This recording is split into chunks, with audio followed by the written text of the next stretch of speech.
feels like ages since the last time I built a super powerful small form factor gaming PC, but the arrival of Cooler Master's brand new NCORE 100 Max gave me a bright idea. I've been looking for a fairly compact but powerful system to drive my brand new racing sim rig. Something easy enough to move around, but with enough power to game at great settings and achieve an awesome gaming experience. Which is why I've gathered all these parts up for today's build, not only to assemble an awesome system and have a great time, but see whether this NCORE 100 Max is really the ITX chassis to buy in 2024. Let's do this. The NZXT H6 PC case lineup offers an innovative, compact, dual-chamber mid-tower for those looking to find great aesthetics and top-tier airflow. The H6 Flow's design prioritizes GPU cooling and frees up space, while the large, expansive panoramic glass showcases the inside of your build. Available in white or black, with or without RGB fans, the H6 Flow has an option for everyone. Learn more at the review in the card section now, or buy one for yourself at the first link in the description below. What better place to start with a mini ITX build than with the case? I had a few criteria for the chassis I wanted to use in this build. It needed to support large graphics cards, all the way up to a 1490 to allow for future upgrades. It also needed to have support for a high-end CPU. We're not really going to be doing any overclocking or anything like that, but still enough cooling capacity to keep a decent high-end chip nice and cool, while being as compact as possible. This comes in at 15.7 litres, while still giving room for a 120mm all-in-one, an SFX power supply, and of course those large graphics cards. Now in fact, much like NZXT's H1 from a couple of years ago, Cooler Master have gone for an all-in-one approach here, giving us the CPU cooler, power supply and case in one single unit. Now I must admit, I don't always love this approach, because ultimately it can massively limit the choice. However,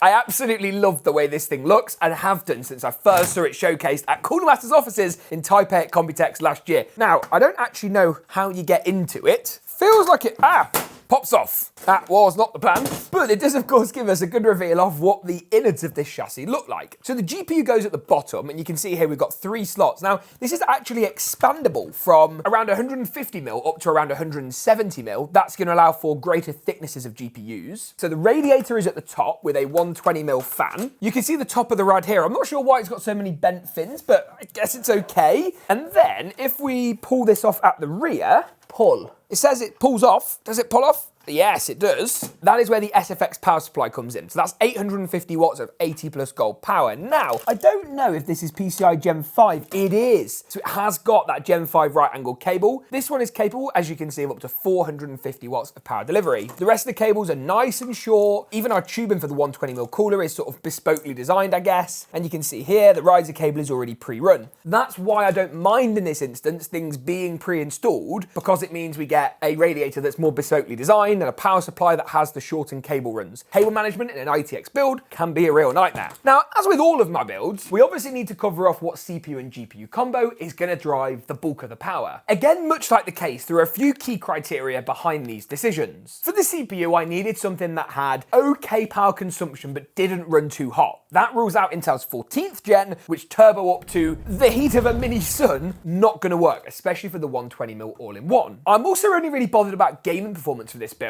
As mentioned earlier, this is a sim rig, destined primarily for racing titles at 4K if possible. That's where the 7800X 3D comes in, with more than enough power to make this build happen. It gives us the extra cache that you don't get on the non-3D chips, something which is a massive upside over Intel, and rather weirdly, compared to how things used to be, is going to run cooler than its Intel counterparts. The 14700K remains one of the hottest running CPUs I've ever tested. Now, on the point of power efficiency, obviously, NVIDIA comes into the equation more on the GPU side here. Their 4070 Ti sips power by comparison to other options on the market, and with that PCI Gen 5 cable, again helps to minimize cable management. I'll be honest, F1, which is my main potion of choice when it comes to racing sim games, is a game that heavily supports DLSS and ray tracing, depending on the version of the game you play. That's where NVIDIA massively win out for me. Does that mean they're the best bet for all instances and all use cases? Absolutely not. But for this build, I think they make the most sense. You can see here, we've got this nice 3-fan Palit design, really good, with that GPU power connector just here. This should fit by my pre-ascertained calculations, but let's just kind of do a cursory check. Oh yes, that is tight. Okay then.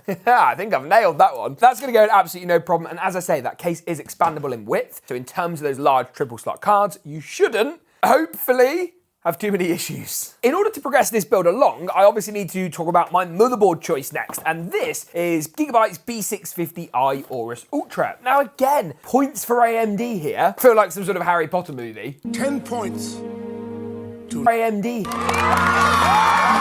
But their B650 motherboards are just cheaper and provide all of the features and functionality we need in this build. The 7800X3D is not really overclockable anyway, so no need for a high-end board with loads of VRM power phases and VRM cooling. This is going to do the job perfectly. As far as the CPU installation goes, this is pretty simple. Just going to pull the arm up, reveal the socket, and then make sure all of the triangles are aligned before dropping the processor in. It is amazing to me when I build mini ITX systems, you just forget how much power you can cram into such a tiny form factor, and how in so many of the builds we assemble nowadays, there's really a lot of wasted space. RAM-wise is next. This is Apacer's Panther DDR5. Again, a bit of a new brand that I've not really done too much with in the past, but this stuff's been on decent deals recently. I think it's fairly low profile. In fact, it's one of the smallest height-wise DDR5 kits we have in the office. Something which is going to make a big difference to this build where space is at a premium. Now, slide that in, click it into place, get it all lined up, and there really isn't too much more to worry about other than that. Finally, on the motherboard assembly front, I have some storage, and I've gone a bit high-end. Samsung 990 Pro. Now, I say high-end. Technically speaking, the PCI Gen 4 drives now are obviously nowhere near as expensive as the new Gen 5 drives. Something we do not need for this build. Massively, massively overkill. Now, you can see when it comes to M.2 slots, often on these ITX builds, they stack lots of things together. So I think what we need to do is take this apart, and I need to figure out what slots are where, which slots have which bandwidth, where that bandwidth's coming from, before installing that 990 Pro. There are cheaper options if you want to replicate this build and save some money. I'll link those down below. So, first stage of my exploration, and it seems like we have one M.2 slot. Now, this is cooled by a fan, which makes me believe it might be a Gen 5 slot. So let's see what happens when we unscrew this and we go to the next level. There, yes, I knew there was another one. On the bottom of the original slot we were going to use, there is another, not concealed slot, but it's not particularly visible if you're not necessarily looking for it nor know it's there. Now, with this being less bandwidth, I think it makes a lot more sense to use this for our Gen 4 drive. Slide that in, a bit like so. There's a screw already attached. That's going to need to come out, so let's just remove that screw before using that very screw to secure it down. And then, after removing this little plastic protector on the thermal pad, this whole thing's going to go back on. You know what, Gigabyte? That's actually pretty good. I quite like the way that works. Then, just a case of popping the single M.2 screw back into place. You can see just little teeny tiny boy here. And then the overall heatsink with the fan and all of that jazz is going to slot itself back onto the top using the original screws. So this is a prime example of where in an ITX build, things just are not as simple as in lots of other systems. And you know what? That's totally fine. That's what you sign up for when you're building a small form factor system. I'm going to go ahead and screw all these back down and then move through to the CPU cooler. When I say the CPU cooler, what I really mean, on the basis it's already installed, is checking that the CPU cooler has the right mounting hardware on. Now you can see here they've got these brackets. These brackets are for AMD stock mounting hardware, and looking at the motherboard, we have the brackets. So that's going to make life super, super simple. We're going to use these to actually secure the water block onto. What that means is that all I need to do is kind of find room with all of this craziness, put the motherboard in and secure the CPU block on top.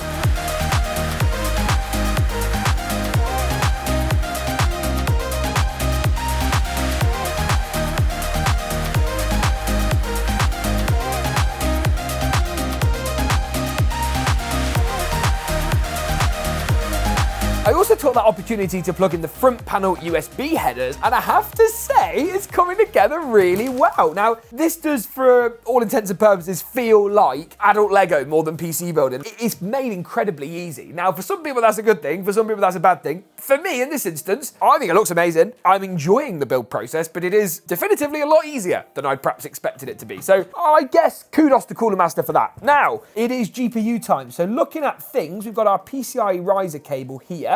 And then we need to just figure out how many PCI lanes we've got. So this card has got 2, meaning only 2 of the lanes in the bottom of the case need removing. So go ahead and unscrew both of those, and we're going to give it power with this really handy dandy, love the way they've done this, Type 2 PCI Gen 5 power cable. It's really very good, unlike my GPU, which is now broken. I don't even know how that fell over. Oh dear. There we go, gently kind of ease that in. Yes. Oh, beautiful. And just like that, the graphics card is installed. There are 2 screws I need to put back in to secure it into place, but I think, and this doesn't quite feel right, I think it's finished, bar the side panels, obviously. And then it's just a case of putting this thing back together. So, how we do that? Okay.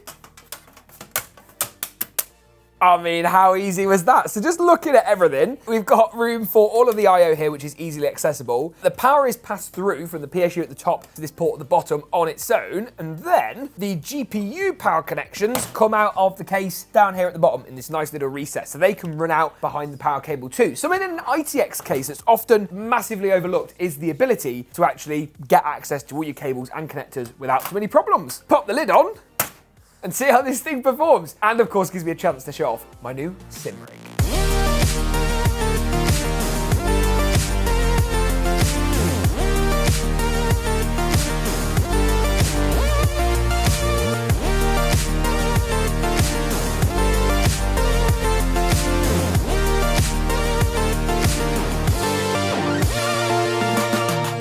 For a small form factor build, I'm really pleased with how this turned out. The next step is to look at performance, and I'll be running all the usual gaming benchmarks in a moment, but first, Formula 1 2023. Now, I've got to give a massive shout out to Moser for sending out this wheel. I actually wanted to buy one of these here in the UK, but they've been on back order for so long. This is the R5 wheel and pedals combo. It's actually quite reasonably priced, and you can see here I fitted the Formula GT wheel mod. That basically chops off the top of the wheel and the bottom of the wheel. There's loads of software customization too, so I've gone ahead and tweaked things like the maximum wheel turning angle. That makes it much more realistic for the Formula type game that I'll be playing here. And I've also adjusted all of the pedal response curves, meaning that I've got that finer degree of control on the brake pedal. All I need now is for this system to do a good job in Formula 1, which is kind of the main reason I built it in the first place. Now to test that, I'm going to head into the graphics settings and show you guys what settings I'm using. So I've gone for a pretty high settings preset across the board. I've disabled pretty much all those ray tracing settings, but I am going to be leveraging DLSS at the quality preset. DLSS in racing games is actually a really, really useful thing to have, as due to lots of nerdy technological facts, the frame pattern is quite predictable, meaning it's able to easily insert extra frames without too much AI trickery. Now, hold the clutch pedal down, it's lights out, and away we go. Here we go. Right, so the feedback straight away. I've been using this wheel for the last couple of weeks, and I have to say, I've never used anything like it. I used to have an old Logitech basic one that everybody buys. This is just like night and day by comparison and has so much more customization. Frame rate, we're in the region of 153 FPS. That's actually higher than I thought. This is only a 4070 Ti Super and not, say, for example, a more powerful RTX 4080. So to get that kind of performance is actually really quite impressive. I should also mention the panel that I've got equipped on my new racing sim. This is Gigabyte's FV43U. I think I'll leave a link in the description below. It's an OLED panel that's 4K and runs at a high refresh rate, well over 100 Hz. It is so far an utterly incredible gaming experience. For someone who's really into Formula 1 and these kind of games, it's amazing. The main test of this setup though is whether or not it's going to allow me to get in a cheeky overtake. Oh, just about. Can he make it stick? I think I might have just done so. And you can see as the race progresses, still sitting at that 150 FPS mark. Really been impressed with this Moser wheel, especially when you consider the price of some of the more expensive options out there. I obviously wanted for a while to look at those from Fanatec and others, but they were simply too expensive. And out of realistically what I wanted to pay to have a more realistic experience in Formula 1. Plenty of force feedback on this thing. It is amazing. But of course, this build, we have tested it in other titles too, outside of just Formula 1. One great example of that is in Apex Legends. Here we tested at 1440p high settings just to see how far this system could really go. And I'm glad to report that we managed to pull in 212 FPS on average. That is obviously more than enough for a competitive gaming experience, especially at that crucial 1440p resolution. I also booted up Cyberpunk 2077 on this build, 1440p high settings this time around with DLSS 3 enabled, set to quality and frame gen turned on, and this system pulled in 153 FPS. Again, more than enough to have a great great gaming experience at that 1440p resolution. Temperatures across the board in our testing were also good. Now, the CPU cooler does naturally struggle a bit more, especially with a hot chip like the 7800X3D. Under normal circumstances, I would not run it on a 120mm AIO, but GPU temperatures were really solid, and we didn't really see a degree of thermal throttling. You just have to get used to those temps running higher than what you'd find in a standard ATX system where there's room for, say, a much larger radiator or tower air cooler. What do you guys think of this build? What do you think of my new sim setup? I'll leave everything that makes this setup possible down below. This is genuinely a massive passion of mine. So to have a setup like this, shout out to Moser for the wheel. Big thank you to Aorus for lending me, I think, this monitor for a little bit. It's absolutely extraordinary. And this PC is just the cherry on top. If you enjoyed this video, make sure to get subscribed. Thanks for watching. And as always, we'll see you in the next one.